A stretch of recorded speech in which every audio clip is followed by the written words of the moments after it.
the most integral part of you is your ability to be creative.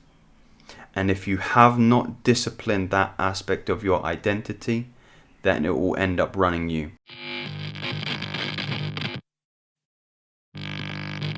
Here's a hypothetical question. If you were to wake up tomorrow and be so inclined to destroy modern Western culture, how would you do it? How would you cut the head off this society? Well, here's what I would do. The first thing I would do is I would identify those who are strongest in the society. And it's typically men who are predisposed to being leaders, strong, rebellious, visionary kind of types. Not saying that women can't exhibit some of these typical behaviors, but it's the men that are more inclined, by and large, to be visionaries. How would you make them controllable? How would you make them malleable, moldable to your will? I wouldn't kill men.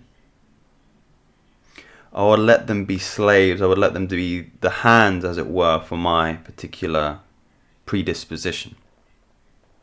So how would you make them moldable?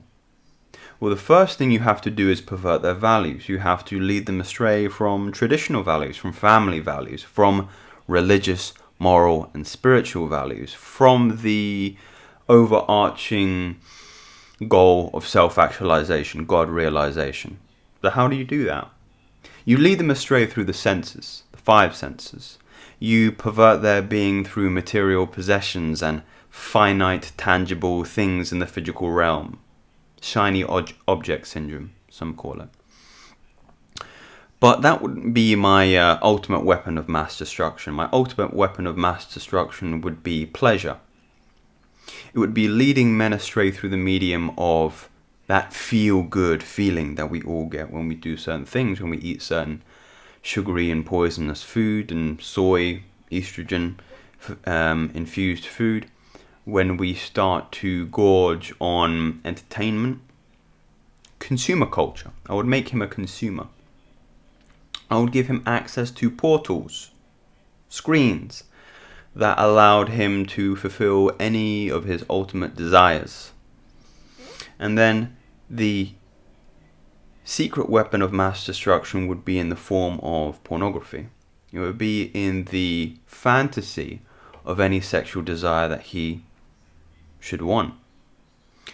When you actually deep that for a minute, that thought experiment, the motives of those who would see you led astray, who would see you drift away from your goal in life for some of those traditional values, from self-actualization and actually having some kind of control in your life, the agenda becomes clear, crystal clear, in fact. It becomes transparent. Look around you at your friends, other men, what they consider to be normal in today's society, watching some of the things that I have told you that they watch, and socially condemning those who are not of that particular, let's say, habit. You can't have a serious conversation today about celibacy, about sexual restraint, about sexual control. You're seen as an outcast or somebody who, again, doesn't fit the norm. And it is typically those who don't fit that particular or come under that particular rubric who end up becoming the visionaries, who end up becoming the leaders of the next stage, let's say. I'm not one for conspiracies, although I do enjoy these kind of thought experiments. And I think it's important for us to spend time dissecting the more insidious and pernicious amongst, because often there is truth to some of them. There is no smoke without fire, they say. So this video is specifically geared towards this idea of they don't want you to retain. They don't want you to have control over your emotions. They don't want you to have control, righteous control, of your sexual energy, because they know how powerful it is. Because those, again, in the positions to destroy modern Western culture, or just to have control over modern Western culture, know that its greatest threat is in the men who have righteous control of their sexual energy.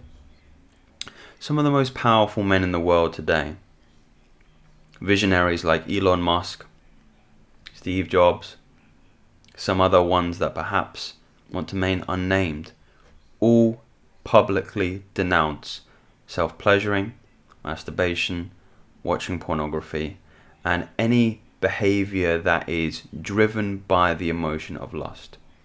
Every single one of them. We have to become more open and transparent to the fact that our sexual energy is the most powerful tool that we have as men. And that's what makes us unique. That's what makes us creators.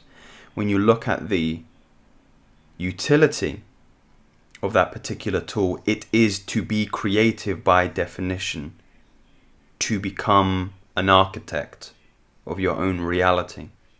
And it comes as no surprise to me that most of my clients are reporting increased ability to create their realities as a consequence of controlling that sexual identity, control of their impulsivity, and integrating it rather than expelling it, using it instead of letting it use you. So we need to create a more open dialogue, not just with myself, but with yourself, with your friends, with your fathers, with your brothers, with those who are descending into degeneracy, into self-compulsive and selfish habits, whereby all that is at the point to get to is pleasure, self-fulfillment, self-gratification. Instagram culture doesn't always refer to this idea of ego gratification, but gratification of the senses of the flesh, of carnality. But nobody's talking about it. And it's too much of a, well, it's interesting that it is a coincidence that this subject matter is also the most sensitive. So when somebody does bring up this particular content, it's always talked about with an underlying fear of sensitivity, that one thing you might say might result in some kind of emotional outburst or something that doesn't quite run parallel with your belief systems. Because it does attack the belief systems. It attacks what you believe to be right in this world. One of my clients I was speaking to yesterday, we were talking about this idea that we have so far to heal because we have been poisoned for such a long time. And if you are fortunate enough to have a father or a male guardian that has had serious conversations about how powerful you are when you control this aspect of your human personality, your sexual identity, you're in a very privileged position and you know how powerful you can be. And you are probably looking at the more neurotic tendencies in the male demographic, stress, suicide, anxiety, depression, as something that you just are indifferent towards. Because you've been raised under the precedent that the most integral part of you is your ability to be creative. And if you have not disciplined that aspect of your identity, then it will end up running you. The more esoteric literature refer to it as a snake, Kundalini.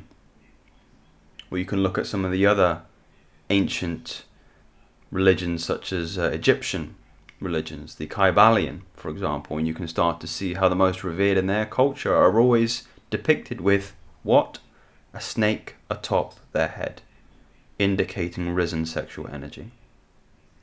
Shiva, always depicted with a snake around his throat, risen sexual energy.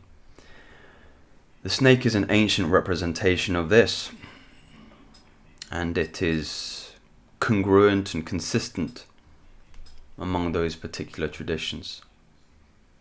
And it is unfortunate that those traditions have been left in the mud, in the mire, and we have not been, again, allowed access from an early age to this information from our forefathers.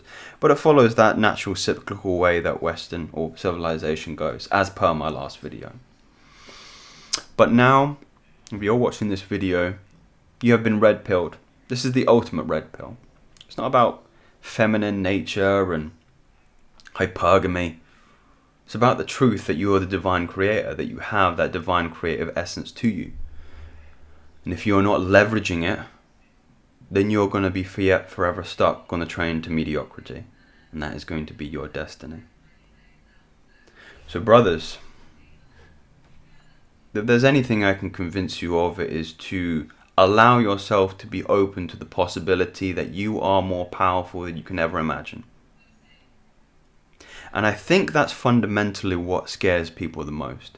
Not that they are destined to a life of mediocrity and compulsion and slavery in the midst of their addictions. That if you actually tried, you could become a world beater. You could become a visionary. You could become a 6-figure, 7-figure man. And it happens that quickly. So brothers, if you subscribe to anything of which I've said here, subscribe to me. And I'll bring you some more enlightening, illuminating, and red pill information. True red pill information very, very soon. Take care.